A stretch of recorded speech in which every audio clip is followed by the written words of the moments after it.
Had a couple of early mornings. The last 3 mornings, the RV has somehow woken me up at 5:30, and I'm getting kind of tired of it. So the first night, the side door just decided to like fly open, and I guess I didn't pull it hard enough, and it just came open, and that kind of freaked me out. Yesterday night, I was in a parking lot in Lake Louise sleeping, and all of a sudden the RV started beeping. Got up and realized that the battery of the RV was dead.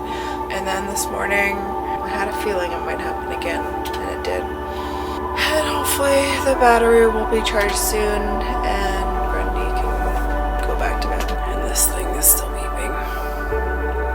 Not happy. I know I told you I don't have any plans, but I actually have 2 plans. I have a very important meeting this morning with Hockey Canada, and after that I'm heading to see my grandma in small town Rimby, Alberta. So I'm trying to wake myself up even though I got very little sleep.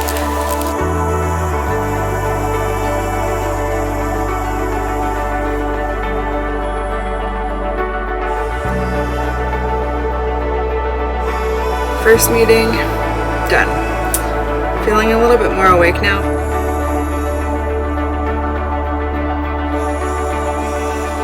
only really one reason why I would ever come and visit Rimby, and because my grandma's living here, so I'm here.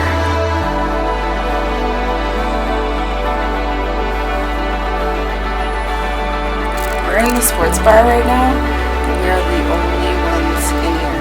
How come there's no one else in here? They come in later.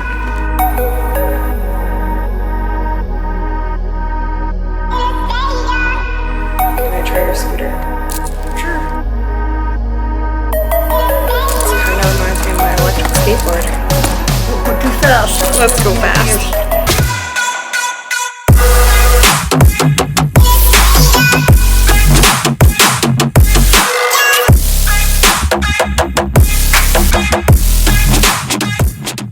Do you have any words of advice for me? Be careful when you're on your own.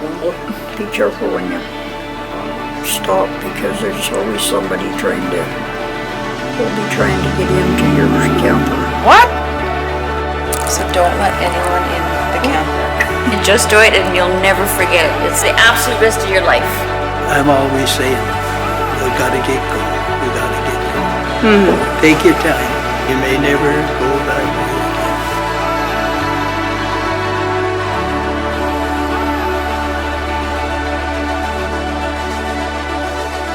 Usually, whenever I get into a city, you have to like scout parking, and it's really far away. Here, you can just park right beside the senior's home. This is Grandma Grundy, and you have to move your vehicles. You come over the speaker here, says I have to go out front and tell you to move it.